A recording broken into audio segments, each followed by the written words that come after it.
आपका एक नंबर आना कंफर्म है। पॉलिनोमियल वाले चैप्टर से एक मार्क्स इस टॉपिक से आना कंफर्म है, जहां पे ये कहा जाता है कि आप काउंट करो कि कितने नंबर ऑफ जीरोस हैं इस ज्योमेट्रिकल ग्राफ में। इस ज्योमेट्रिकल ग्राफ में टोटल कितने नंबर ऑफ जीरोस हैं। अब मैं आपको समझाता हूं। आप देखो, आपको मैंने कितने तरह का बताया पॉलिनोमियल? तीन तरह का बताया।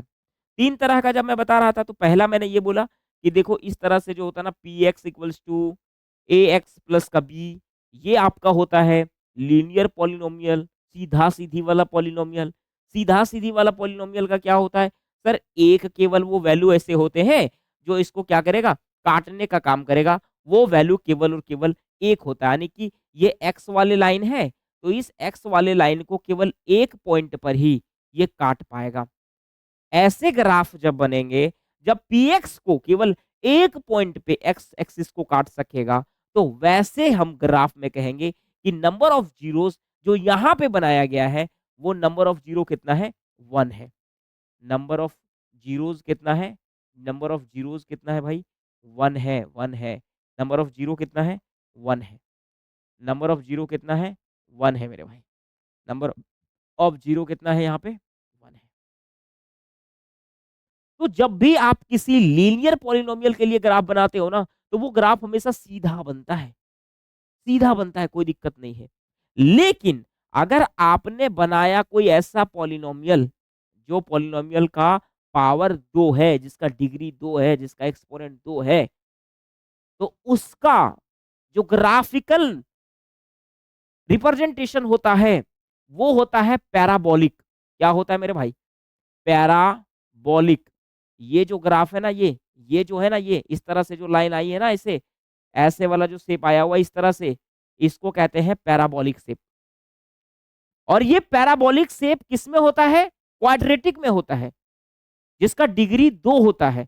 और मैंने बोला कि अगर क्वाड्रेटिक पॉलिनोमियल रहेगा तो उस क्वाड्रेटिक पॉलिनोमियल का नंबर ऑफ जीरो कितने रहेंगे? दो रहेंगे। तो इसलिए वो एक्स एक्सिस को दो पॉइंट पे कट भी कर रहा है। बोलो बात समझ में आया? हाँ कि नहीं? एकदम सही बात है। चले, कोई दिक्कत नहीं है। देखो यहाँ पे जो आपने देखा ए का वैल्यू, वो ए का वैल्यू यहाँ पे ना प्लस बन रहा है। ए का वैल्यू क्या बन रहा है? प्लस बन रहा है। ए का वैल्यू जो है वो पॉजिटिव है, पॉजिटिव। और जब पॉजिटिव रहेगा तो पैराबोला हमेशा ऊपर की ओर रहेगा, अपवर्ड रहेगा। ये याद रखना, ये इंपॉर्टेंट है। ये आपके एग्जाम में आते हैं इस तरह के क्वेश्चन सीधा, कि अगर ए जो है वो जीरो से ज्यादा रहता है तो समझना उसका ग्राफ कैसा बनेगा? अपवर्ड डायरेक्शन में बनेगा। कैसा बनेगा? अपवर्ड डायरेक्शन में बनेगा। कैसा बनेगा भाई? अपवर्ड डायरेक्शन में बनेगा। लेकिन अगर आपने देखा, ये भी पैराबोला बना रहा है, लेकिन ये पैराबोला डाउनवर्ड डायरेक्शन में है। उसका डायरेक्शन कैसा है? डाउनवर्ड है मेरे भाई, डाउनवर्ड।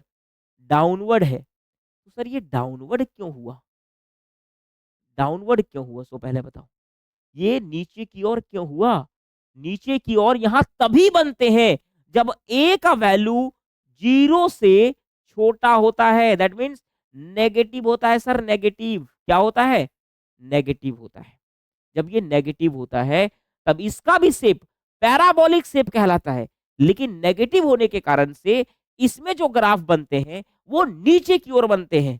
और इस कॉन्सेप्ट से आपका एक क्वेश्चन कंफर्म आएगा, इसको लिख लो आज ही। इसके बाद है सर, देखो दो कंडीशन है। दो कंडीशन क्या है? कंडीशन नंबर वन, मान लो एक ऐसा ग्राफ है, ठीक है, एक ऐसा ग्राफ है। इस ग्राफ में, इस ग्राफ में क्या हुआ कि जो पैराबोला बना वो ऊपर में ही बन गया ऐसे, वो टच नहीं किया, वो एक्स एक्सिस को टच नहीं किया, एक्स को टच नहीं किया। अब एक्स को अगर नहीं टच कर रहा है, इसका मतलब क्या है? इसका मतलब ये है सर कि इसमें कोई जीरो नहीं है, नो जीरोस। कोई जीरोस इसमें है, ये नहीं है, ठीक है, कोई जीरो इसमें नहीं है। लेकिन अगर अगर अगर अगर अगर एक चीज और समझिएगा, अगर मान लो मैंने एक ऐसे ग्राफ बनाया, मैंने जो है वो एक इस प्रकार से ग्राफ बनाया, इस ग्राफ में एक ऐसा जो है वो मैंने खींच दिया इस तरह से, मैंने इस तरह से खींच दिया, ध्यान देना बिल्कुल। मैंने ऐसे खींच दिया, जो एक पॉइंट पे कटता हुआ दिख रहा है। ओनली वन सिंगल पॉइंट पे कटता हुआ दिख रहा है sir, only one single point पे कटता हुआ दिख रहा है।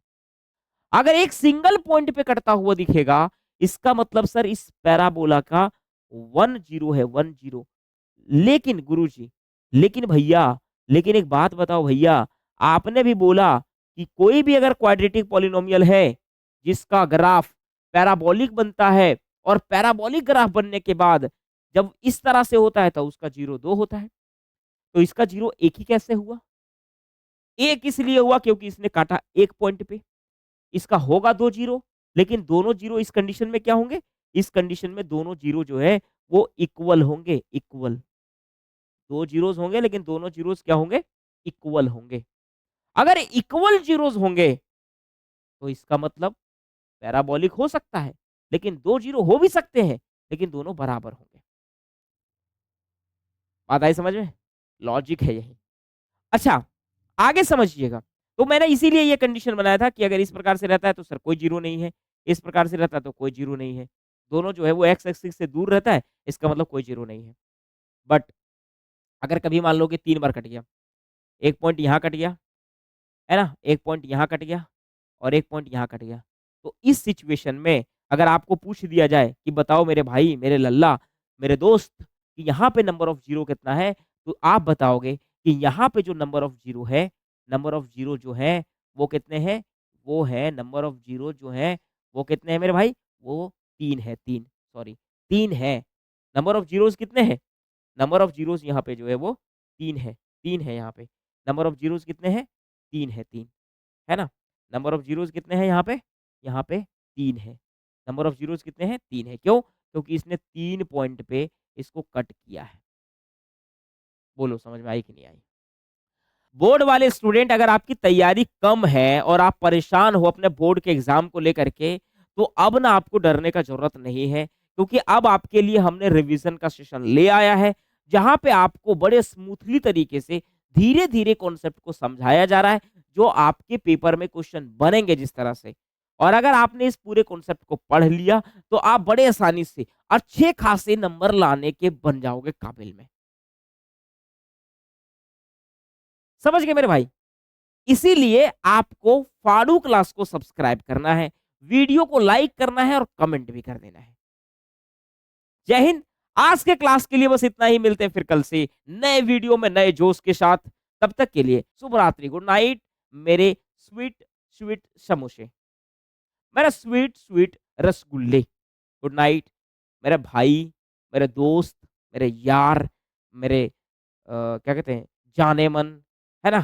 कुछ भी, मेरी जान, है ना? मेरे darling, each and everything you are.